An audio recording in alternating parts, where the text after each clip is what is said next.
8 points, only 3 out of 11 from the field. But he's right there in the thick of it. Miyaka Lim, how are you?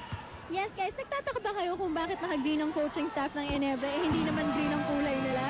Well, sabi nga kanina ng team personals, nagpo-feng shui daw sila at green daw kasi it's the color of dollars, and since pataas daw ang dollars, baka sila din ay swertehin at tumaas din sa outright quarterfinals. Back to you guys. Mas maswerte yan kung kulay green yung laman ng pitaka mo. And lalagyan lang nila ng konting animo ang buhay nila. Pero ulat yata. Balik na tayo, dito tayo. Ayan. Umiskor po ang Barangay Ginebra naman is a 7-point lead. And here's Willie Miller para sa Alaska. 5:06 to go.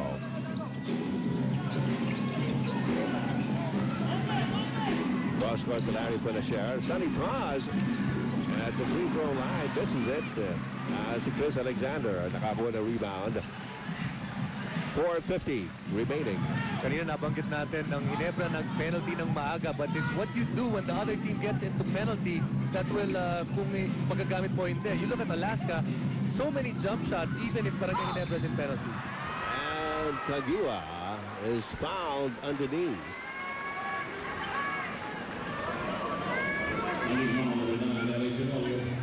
His third 14 foul basis.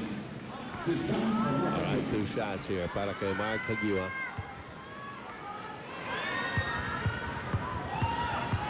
So double figures today si Mark.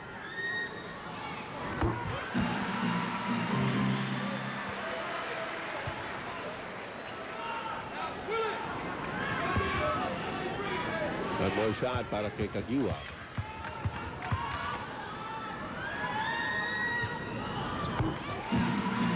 All right, it is now 86-77.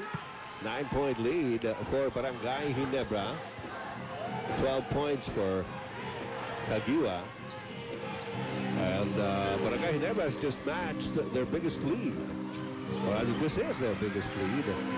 Yeah, they matched it. Kanina, nagkaroon na sila ng 9-point lead. 4 seconds on the shot clock. Desperation attempt by Willie Miller is no good. Chris Alexander para sa rebound. Here's Kagiwa picking up speed. Miller right on him. Kagiwa picks it up.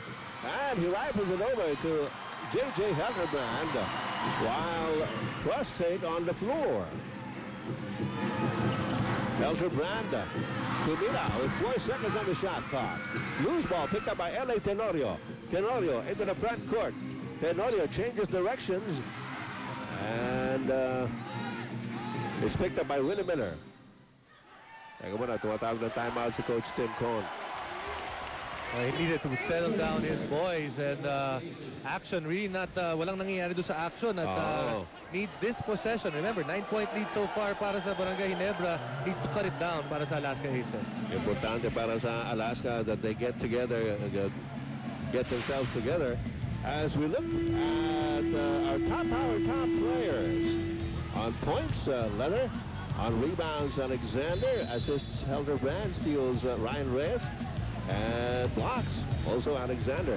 And ang ating top players brought to us by Top Power Energy Drink. Top Power Energy.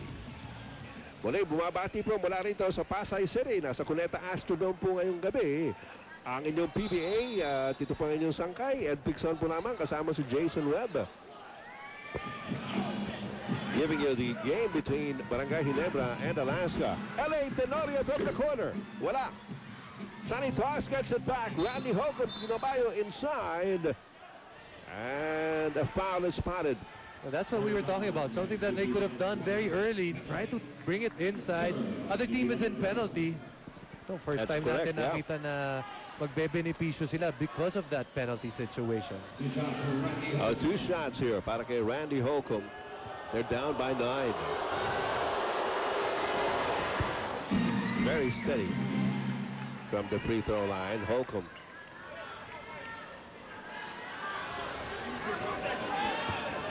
One more shot for Randy.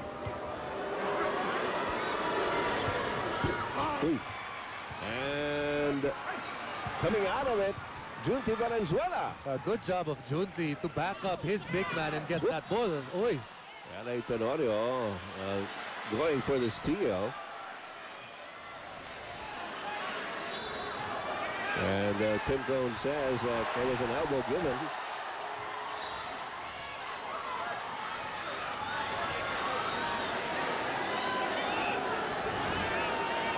And Coach Tim Cone is still complaining at the referees for a perceived non-call. And LA Tenorio trying to show the referees that he really got him on the face. As usual, the crowd drowns out the complaints. Now, let's see this play right here. LA trying to put pressure on Junti. Ball gets away. Di tumama yung Zico, but Di mo tumama? di tumama eh. Pero may have been a high elbow care of Junti habang nawawala yung bola. All right. 3 minutes and 22 seconds remaining in the game. At lamang ng 8 ang Barangay Ginebra at 86-78. Sabi nga natin, walang team na gustong dumaan sa wild card at yan po pinaglalabanan ngayon.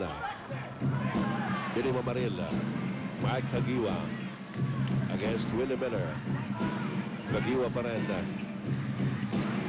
Biglang tumira sa labas. Wala. And Miller picks it up para sa Alaska. Miller into the front court. Sinasalubong ni J.J. Helterman with a pick from Sonny Toss. Larry Punasher.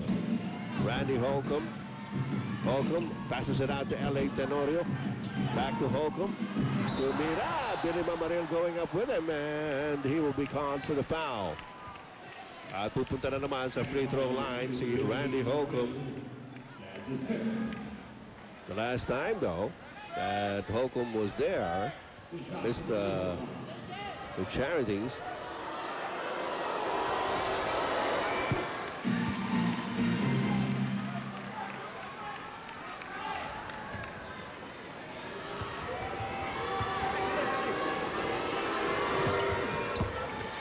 Na naman. And the lead is still 7 para sa Barangay Ginebra. 2:47 to go. Junti Valenzuela. Gusto rin Larry Punasher. Hey, nakawala si Junti. Tip in. Chris Alexander gets it back. He goes up again. Wala pa rin. Mark Kagiwa. Left-handed shot. Wala. Randy Holcomb swats it away. It stays with Barangay Ginebra. Ang dami na na. Oo, ang daming oportunidad na kuha ng Barangay Ginebra. Of course, it all starts with Chris Alexander being a monster off the boards.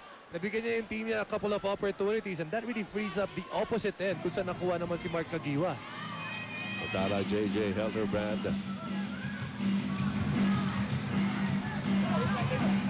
Mark Kagiwa flips it up and there is going to be a foul. Got off.